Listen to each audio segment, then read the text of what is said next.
বিবাহত যদি আপোনাৰ বাৰে বাৰে বাধা আহি আছে তেতিয়াহ'লে অতি শীঘ্ৰে বিবাহ হোৱাৰ এমাহৰ ভিতৰতে বিবাহ হোৱাৰ এটা মই অদ্ভুত উপায় আনিছোঁ।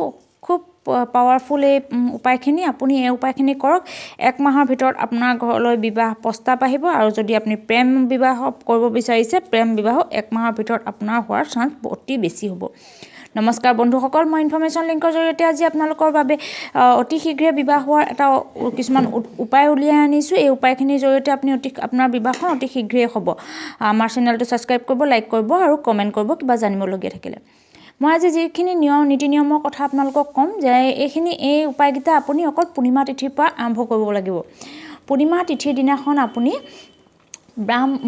বিষ্ণু মন্দিৰলৈ গৈ পেলাই বিষ্ণু মন্দিৰত আপুনি হালধীয়া ফ্ৰুটছ দান কৰক, হালধীয়া মিঠাই দিয়ক, হালধীয়া ফল মূল দিয়ক আৰু তেওঁক ভালদৰে ধূপ ধূনা দি পূজা কৰি ভগৱান বিষ্ণুৰ আগত আপোনাৰ সকলো মনোকামনা কওক যে আপোনাৰ ঘৰলৈ বিবাহ প্ৰস্তাৱ আহে, ভাগি যায় বা আপোনাৰ মন পচন্দ বিবাহ হোৱা নাই বা আপুনি প্ৰেমৰ বিবাহ কৰিব বিচাৰিছে অথচ আপোনাৰ সম্পৰ্কটো হোৱাগৈ নাই। গতিকে আপোনাৰ এই কথাখিনি জনাওক। ভগৱান বিষ্ণুৰ কৃপাত আপোনাৰ এমাহৰ ভিতৰত বিবাহ হ'ব।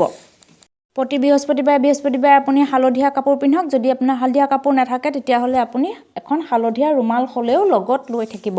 বৃহস্পতিবাৰে আপুনি কেশৰৰ ফুট লওক, কেশৰ খাওক, হালধি দিয়া পানীৰে গা ধুৱক। বিবাহৰ যিকোনো প্ৰস্তাৱ যদি আপোনাৰ ঘৰলৈ আহিছে অথচ ভাঙি গৈছে বা আপোনাৰ বিবাহ প্ৰস্তাৱ ঘৰলৈ অহা নাই, তেতিয়াহ'লে আপোনাৰ জীৱনলৈ বিবাহ অতি শীঘ্ৰেই আহিব। এমাহৰ ভিতৰত এই নিয়মকেইটা কৰিলে আপোনাৰ বৈবাহিক জীৱনটো সুখৰ হ'ব। লগতে বিবাহৰ যিকোনো বাধা আঁতৰিব, প্ৰেম বিবাহ হ'ব যদি আপুনি বিচাৰে। আৰু যদি আপুনি এৰেঞ্জ মেৰেজ বিচাৰিছে তাৰ বাবেও আপোনাৰ এয়া লাভদায়ক।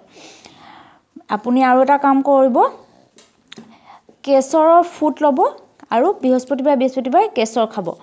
পূৰ্ণিমা তিথিৰ দিনাখন আপুনি বিষ্ণু মন্দিৰলৈ গৈ যদি বিষ্ণু মন্দিৰৰ আপুনি ব্ৰাহ্মণক দান দিব লাগিব। যদি আপুনি বিষ্ণু মন্দিৰলৈ যায়, কিন্তু বৃহস্পতিবাৰে যাব লাগিব। পূৰ্ণিমা তিথিত, বিশেষকৈ পূৰ্ণিমা তিথিত যাব লাগিব।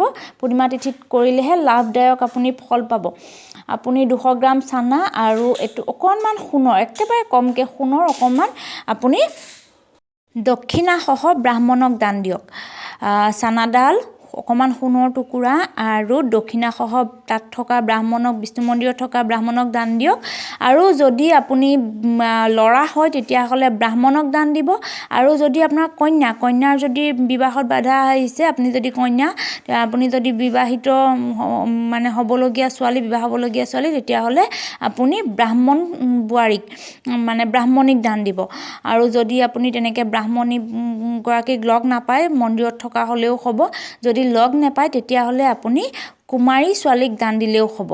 আপুনি এই কামটো যদি যিকোনো কুমাৰী ছোৱালী এজনীক, কিন্তু পূৰ্ণিমাৰ দিনাখনেই হ'ব লাগিব। নহ'লে যদি উপায়বিহীন তেতিয়াহ'লে আপুনি বৃহস্পতিবাৰে দিব লাগে। কিন্তু পূৰ্ণিমা তিথিত আপুনি অলপ ৰৈ পেলাই পূৰ্ণিমা তিথিৰ দিনাখন দিয়ক। আপুনি অতি শীঘ্ৰে এই বিবাহৰ যি বাধা আছে সেয়া আঁতৰিব আৰু বিবাহ অতি শীঘ্ৰে আপোনাৰ জীৱনলৈ আহিব।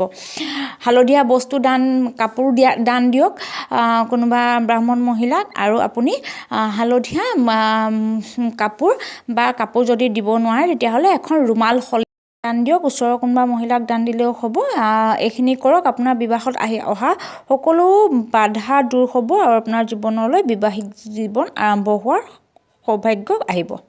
ধন্যবাদ বন্ধুসকল, নমস্কাৰ।